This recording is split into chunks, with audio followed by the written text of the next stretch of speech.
Ассалаумалейкум, Тахеташ Универсал каналы көрушілері. Бүгін мінеке бір видео шығарып атырмыз. Анада видеосын шығарып едім. Дүния деген жас келіншек, екінші группа инвалид, бір қолы жоқ.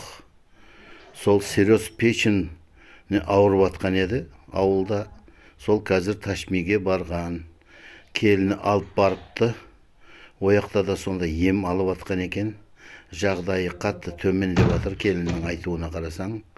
Көп дәрілер ұрып жатыр дейді, өзі бір қолы жоқ, сол бір қолға ұрып атқан, тағы қатты қиналып жатыр.